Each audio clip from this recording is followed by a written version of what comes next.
People are going to be angry with me over it, but I actually prefer the European style here over the American style.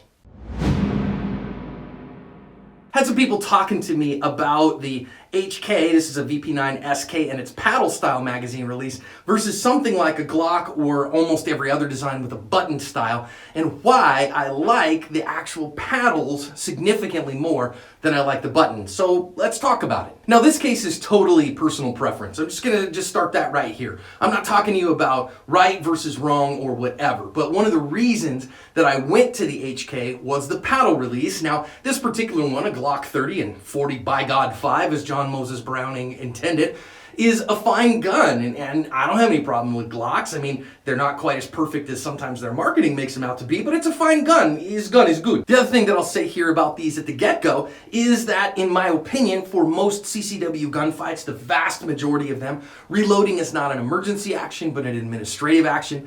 In fact, I've yet to see a CCW gunfight that involved a reload that affected the outcome of the gunfight. I've seen a couple where a reload might have helped, but very few of those. So, guys, I'm not talking about something that this is a matter of life and death, in my opinion. So whichever one you like, go with. That's awesome. Now, that said, let's talk just a little bit about how each one of them works, okay? So, you can see unloaded gun here, right? So if I am going to utilize this magazine release, now, again, this is usually administrative. You go bang, bang, bang, you do everything you need to do.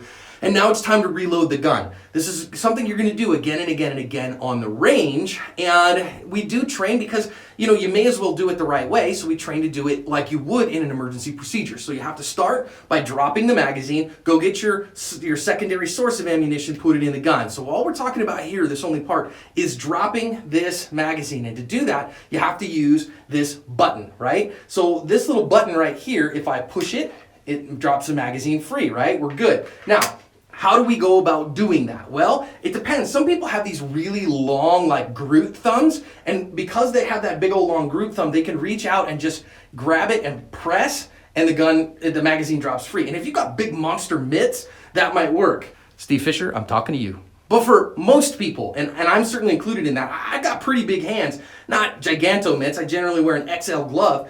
I can't really get around to that, so if I go bang, bang, bang, then I have to adjust my grip. So the gun goes click, right? Gun locks to the rear. Now I have to adjust my grip and move it over so that I can get to the magazine release with my thumb. Then I drop that one free, go get the new one, put it home, drop the slide, do my work, and go to town. Alternately, you'll see people do a couple of other things that sometimes go with them, right? They go pew, pew, pew, and then they drop that with their support hand. So they press the button with their support hand, it drops free. I don't want to let it fall here because I don't have another one in my pocket right now. So they press with the support hand, it drops out, they go grab a new one, push that in there, usually use their support thumb to then drop the slide, and then they go to town. Now, a southpaw is where we start having just a little bit of challenge. People start asking, what do you do? Well, on these 3rd gen Glocks, you can, there are some companies that make a reversible side for them, and so you can switch it around. On 4th gen Glocks and on 5th gen Glocks, those happen much more easily, but even on the 3rd gens, you can do that. However, what most people that are lefties do, like what I did when I,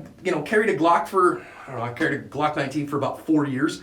And what I would do is I'd get done with the pew-pew and then I'd use my trigger finger. So I'd still have to break my grip just a little to get my finger in the spot that I could use my trigger finger to press. Then it comes out, new one in the gun, back in rock and roll. So that's generally what a lefty does. So then you're doing different manual of arms. Okay, this is my VP9. You might maybe see that there's something here. That's because that is a laser dot that I'm using, and I'll actually show you that. You might be able to see there. There you go. That it's helping me with my dry fire right now. I'm working on this gun for a test.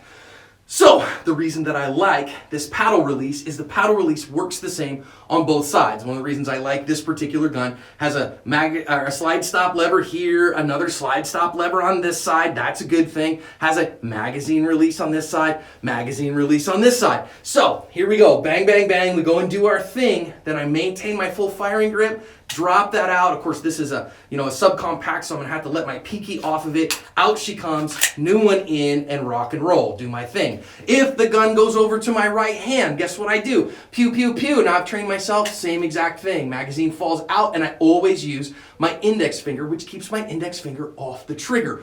All the time, has to come back here to this place. Again, the gun is locked to the rear, so we're not worried about, a whole lot there, but what I'm gonna do here is move my hand back, Again, in this particular instance, because my pinky's off the gun, I'm gonna have to kind of pinky out. I have to get a little bit proper. Drop that magazine out, rock and roll. So the thing I do like about this paddle release is that it operates the same on both sides. It's truly ambidextrous. And actually, this is one reason I really like the VP9 paddle style release. I think it's the same on the P30s. The PPQ and the M1 had the same thing, but the paddles I found personally are a lot thinner and were a lot harder for me to actuate. So that was one of the selling points here. Now, I'm not trying to sell you on a VP9 or an SK or a P30, although the P30s have come down in price pretty significantly. What I'm trying to say is that I personally like a gun that I can do things with either hand, just because that's easier for me. Now, once again, that's just me, not you. As a left-hander, that's kind of a big deal.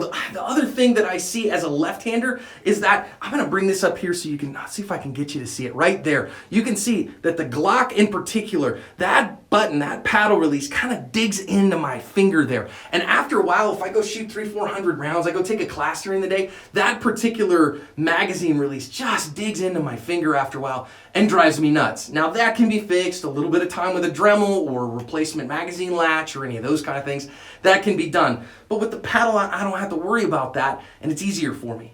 One other thing that I like about the paddle style release is that holsters like this is a Milt Sparks VM2 are built to kind of protect that. Since it's integrated into the trigger guard, then you can't actuate the magazine release, which as a left-hander, if I put this gun on my left side, that magazine release would be sticking out and it can get bumped and then drop the magazine out. If you were right-handed, that stinking thing digs into your side, and especially those of us who have a little bit of fluffiness that can dig into the chubs and not be comfortable. So paddle release, yay, I like it. It's good. It's good for me. It's good for you. Sounded like a Marine Corps chant there for a minute. But I like it a lot. If you don't, hey, you go with what's best for you. But people ask me about that paddle release, so I thought I'd give you my thoughts behind it. Have a great day, everybody.